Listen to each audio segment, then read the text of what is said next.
नमस्कार, मेरे YouTube channel में आपका स्वागत है। चलो आज शब्द विचार के बारे में पढ़ेंगे। कल वर्ण विचार के बारे में बताया था, आज है शब्द विचार के बारे में। शब्द में एक ध्वनि अथवा ध्वनियों के मेल से अक्षर बनते हैं और अनेक अक्षरों के समूह से शब्द बनते हैं। जैसे सुंदर, भारत, बच्चा, गाय, गंगा, घोड़ा, किताब आदि सार्थक शब्द हैं। उदाहरण शिशु कहते ही हमारे मस्तिष्क पलटकर एक चित्र उभर आता है, अतः यह एक सार्थक शब्द है। जबकि समृद्ध और सीनी ये एक इसका कोई अर्थ नहीं है और ये ध्वनियों का उच्चारण हमारे मस्तिष्क पटल में कोई चित्र अंकित नहीं होता है और मन में कोई भाव नहीं आता है, अतः यह निरर्थक शब्द। परंतु कभी कभी निरर्थक शब्द भी अर्थ व्यक्त करते हैं तो वो सार्थक शब्द बन जाते हैं। जैसे मैं तुम्हारे रोज रोज की खटखट से तंग आ गई हूँ। अब है शब्द की परिभाषा। वर्णों के मेल से बना स्वतंत्र सार्थक ध्वनि समूह जो वाक्य में प्रयुक्त होकर हमारे विचारों को प्रकट करता है, उसी शब्द का यानी शब्द और पद में अंतर। शब्द और पद में अंतर यानी प्रत्येक स्वतंत्र सार्थक वर्ण समूह शब्द कहलाते हैं। यानी प्रत्येक स्वतंत्र सार्थक वर्ण है या अक्षर है वो शब्द कहलाते हैं। जब तक उसका प्रयोग वाक्य में होता है तो वह स्वतंत्र नहीं रहता है, जब बल्कि व्याकरण के नियमों, कारक, लिंग, वचन आदि में बन जाता है। उसका रूप भी बदल जाता है उसे। जैसे कोई लड़का गेंद फेंक रहा है, गेंद फेंक रहा है या गेंद उछाल रहा है, तो उसमें लड़का और गेंद ये दोनों शब्द हैं। परंतु जब ये वाक्य में प्रयोग किए जाएंगे तो ये शब्द न रहकर पद कहलाए। जब लड़का गेंद उछाल रहा है, गेंद और लड़का ये दोनों शब्द है, परंतु ये जब ये वाक्य में प्रयोग किए जाएंगे तो ये शब्द न रहकर एक पद कहलाएंगे। पद कहलाएंगे यानी शब्द के प्रकार, यानी शब्द रचना के आधार पर शब्दों का वर्गीकरण। नंबर एक है रचना के आधार पर शब्दों के वर्गीकरण। यानी पहला है रूढ़ शब्द।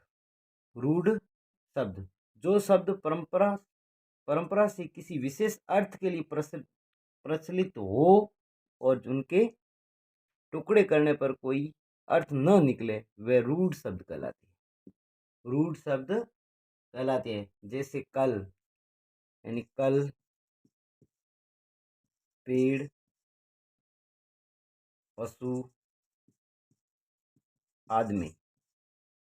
इन यदि इन शब्दों को खंडित किया जाए तो इसका कोई अर्थ नहीं निकलता है। जैसे पशु, पेड़ आदि ये एक निरर्थक अर्थ बन जाते हैं। निरर्थक अर्थ बन जाते हैं। नंबर दो है यौगिक शब्द। जो शब्द दो या दो से अधिक शब्दों से मिलकर बने हो उन्हें यौगिक यौगिक शब्द कहलाते हैं। इनके टुकड़े किए जा सकते हैं। जैसे रसोई घर, रसोई घर यानी रसोई व घर। जैसे विद्यालय, विद्यालय यानी विद्यालय, विद्यालय। और नंबर तीन है योग रूढ़। योग रूढ़ यानी योग रूढ़ शब्द दो या दो से अधिक शब्दों से मेल से बनते हैं, परंतु इसका कोई प्रयोग किसी विशेष अर्थ में किया जाता है। इसका प्रयोग है जो किसी विशेष अर्थ में किया जाता है। जैसे दसाना, दसाना यानी 10,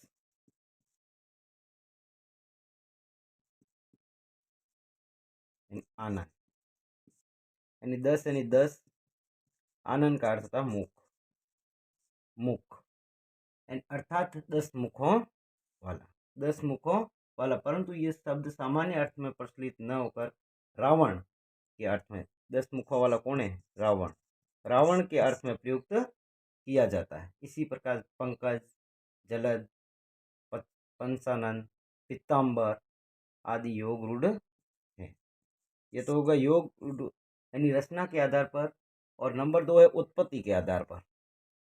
नंबर 2 है उत्पत्ति के आधार पर तत्सम शब्द, और एक आता है तद्भव। तद्भव तत्सम शब्द संस्कृत के वे शब्द है जो अपने मूल रूप से हिंदी में प्रयोग किए जाते हैं। तत्सम शब्द कहलाते यानी मूल रूप से हिंदी में प्रयोग किए जाते हैं।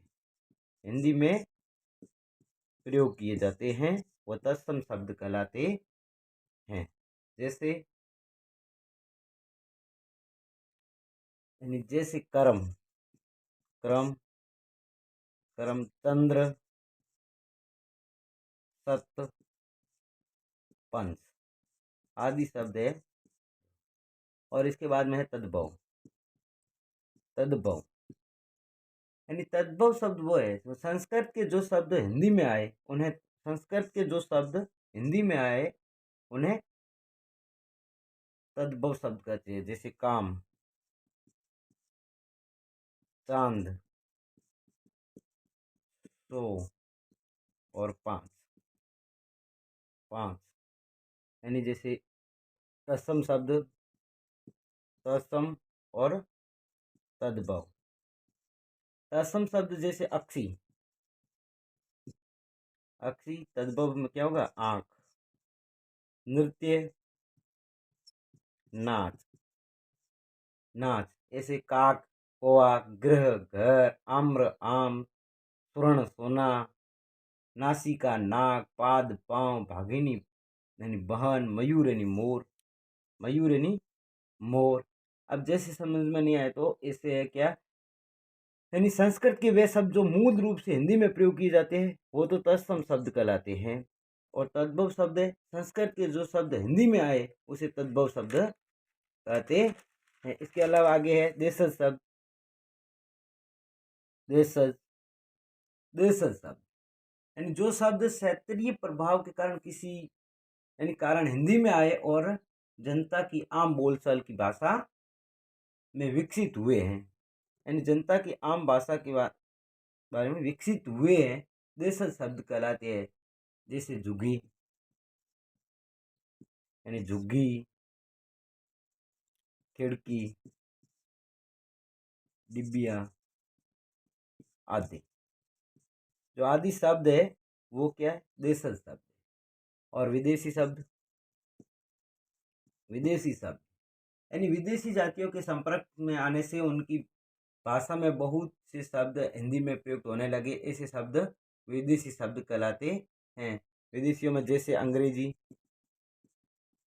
अंग्रेजी, अंग्रेजी में जैसे कॉलेज है, टेलीविजन है, मशीन है, सिगरेट है, साइकिल है, कंपनी है, डॉक्टर है, पेन है, टिकट है, ये शब्द अंग्रेजी शब्द है जो हिंदी में प्रयुक्त होने लगे। उसके बाद में अरबी, अरबी शब्द है यानी अरबी एक औलाद, रिश्वत, हासिल, कामयाबी, बाजार, दाखिल, साबित, इमारत, महसूर, आज़ाद, शायर, रौनक, उम्र, उम्र, शामिल, मेहमान, हवा, कागज, किताब और अखबार।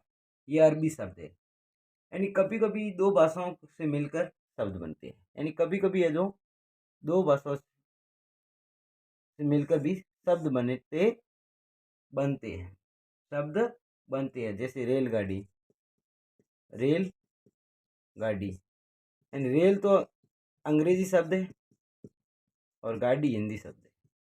गाड़ी यानी हिंदी शब्द है, हिंदी शब्द है। और रेल यात्रा, रेल अंग्रेजी शब्द है, यात्रा संस्कृत का है, यानी रेल यात्रा, रेल यात्रा, रेल यात्रा यानी रेल तो अंग्रेजी शब्द है, अंग्रेजी शब्द है। और यात्रा है जो संस्कृत का शब्द है, संस्कृत का शब्द है। बेनाम, इसके बाद में बेनाम, बेनाम, बे अरबी का है, अरबी का है, और नाम है जो हिंदी का है, हिंदी का। यानी दो भाषाओं से मिलकर शब्द बन जाते हैं। जैसे वृष्ट, वर्षगांठ, यानी वर्ष तो संस्कृत का है और गांठ हिंदी का है। और नंबर 3 है अर्थ के आधार पर, यानी अर्थ के आधार पर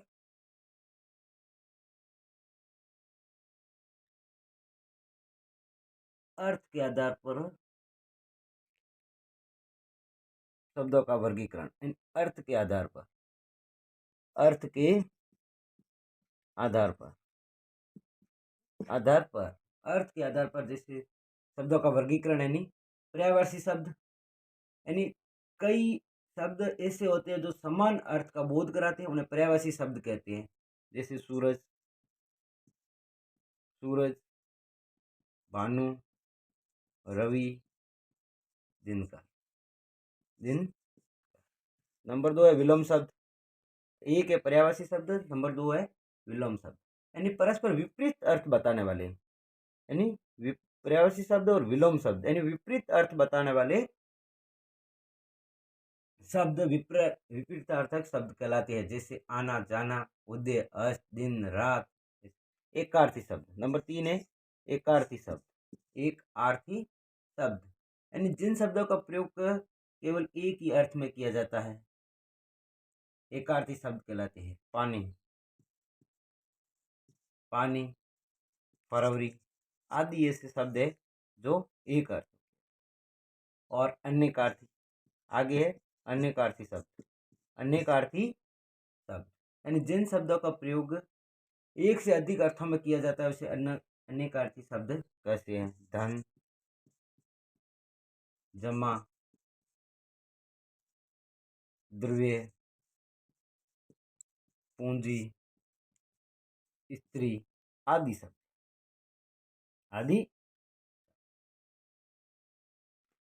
यहाँ यहाँ एक कोई दो प्रश्नों का मेल है, इनका कोई अर्थ नहीं है, लेकिन यहाँ मानो ये रट, टमा